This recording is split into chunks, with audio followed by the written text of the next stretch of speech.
There's a lot to be angry about. There's a lot to remember about what happened then.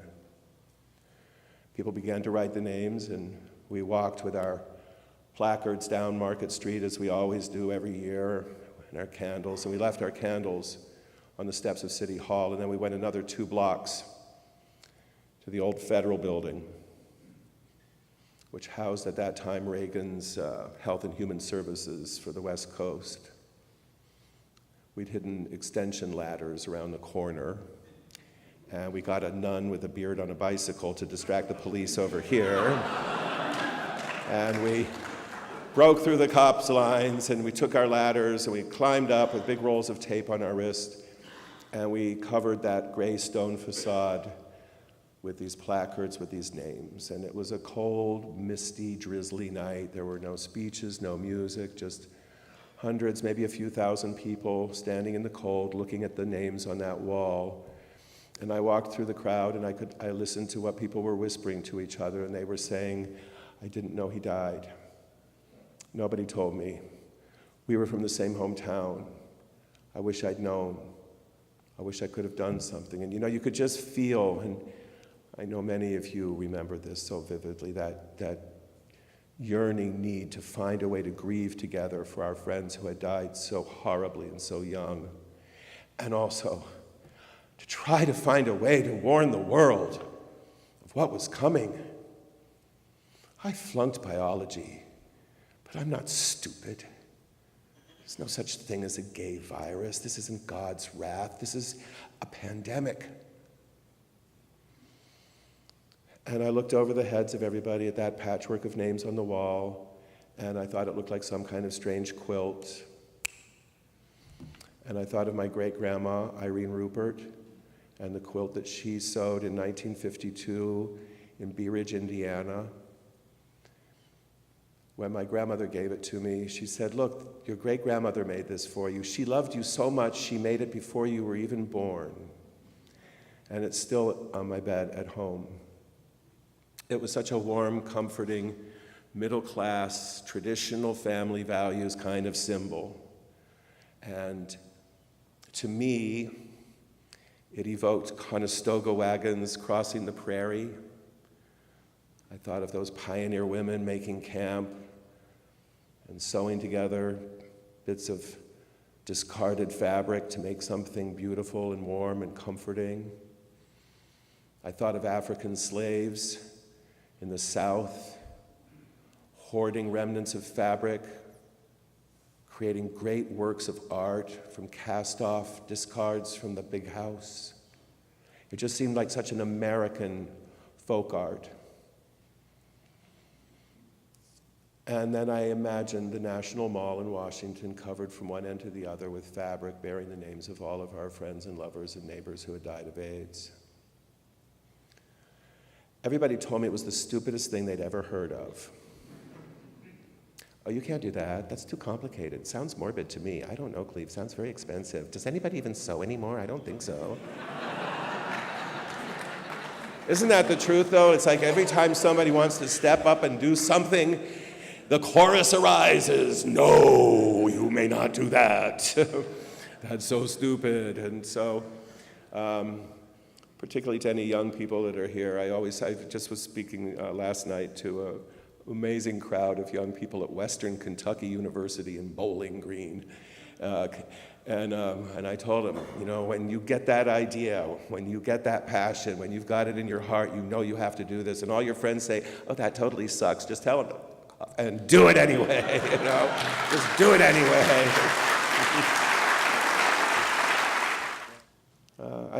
I still can't sew. But it was just extraordinary. Just absolutely extraordinary. And the older I get and the more time that's passed between it, and it's hard to imagine that it's 30 years now. But there's people in this room who were part of that very beginning of the quilt, and thousands upon thousands of people created the quilt panels. Tens of thousands volunteered to organize the displays. millions of people walked through the fabric walkways, and tens, hundreds of millions of people received the quilt's message through the media.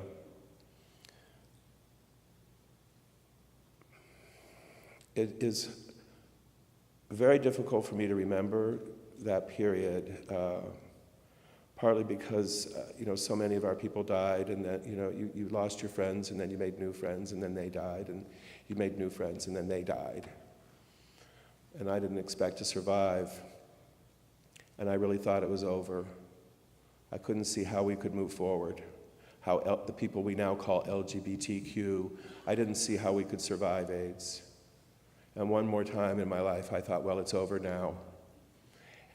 Being gay will now forever be associated with disease and death.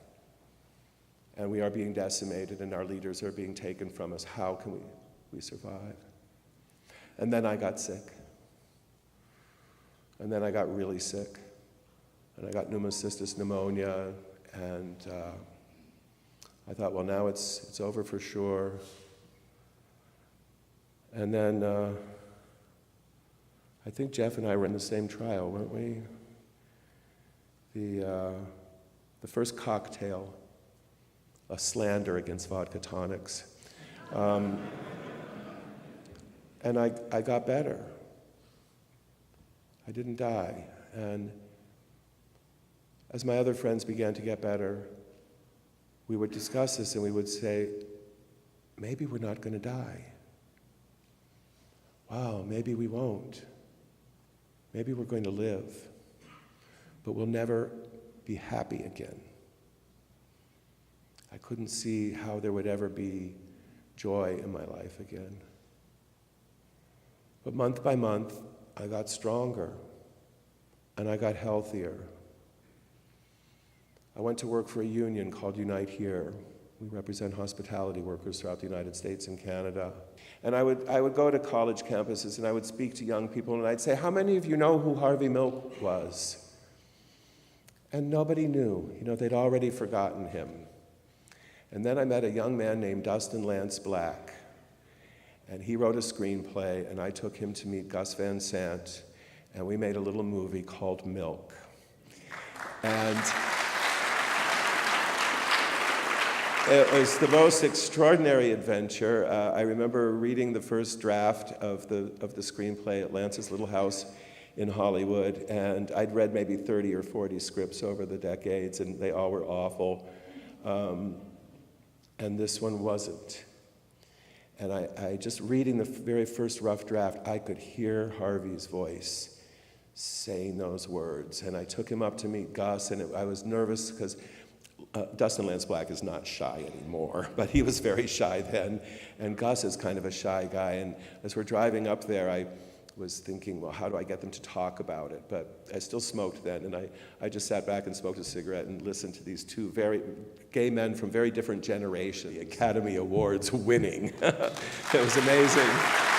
And then, suddenly, it was like I was being exhumed. And all these young people are calling me and reaching out to me, and it was my old bones were being dusted off, and they were saying, well, how did you do it back then before the internet? And I got to work with young people. I moved to Palm Springs for a while, and suddenly my house in Palm Springs was filled with young people planning the National Equality March for 2009. We went there. We wanted to push the Democrats. We wanted to push the new president. And that November that the film came out, I still look back as one of those milestone months, because in that November, we showed, or forgive me, Barack Obama showed us that change is possible in our country. And I got to witness something I never thought I would live long enough to see. A black man in the White House. And on that same election night, the voters of California said no to marriage equality. And thousands and then tens of thousands of young people poured out into the street, gay and straight, young and old, black and brown and white, immigrant and native born, and we marched and they marched and they marched and they kept marching. We decided to go to the Supreme Court. Every single national LGBT organization and the ACLU said, don't you dare. This is not the time to go to the Supreme Court. You are going to destroy the movement. You are going to set us back 50 years. Wait for a better court.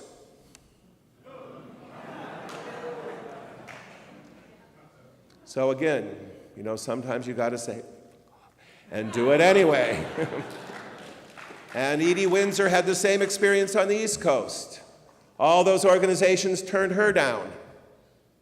And she said, and we won. We won this amazing victory. So, last November, I'm sitting at home. My boyfriend was in Washington, D.C. on business. He's a lot younger than me. We text a lot. And I'm watching the news. Like all of you, I'm glued to the screen with that horrible knot in my stomach. And y'all, Florida went down. And I texted him, "It's over now." And he texts back, "No, honey, don't give up. It's not over. It's not over yet." And I don't remember which state was next, but then came Pennsylvania. And I knew we were done. I was too angry to text anymore, so I called my boyfriend up and I started ranting at him. And we're going to lose everything. They're going to build camps for us. We're going to be put in prison. And he listened patiently for a little while, and then he cut me off. He said, "Honey, you just went from 0 to Auschwitz in 30 seconds. Are you alone in the apartment?"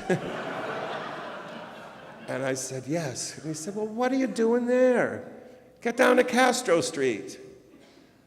So I went down to the street, and soon there were dozens, and then there were hundreds, and then there were thousands, and then there were tens of thousands, and we were gay and straight and young and old and black and brown and white and immigrant and native born, and we marched and we marched and we haven't stopped marching since. And I want you to know that I am 63 years old. I am healthy. I am happy. I am in love, and I am still fighting. Bring it on, Trump. Bring it on.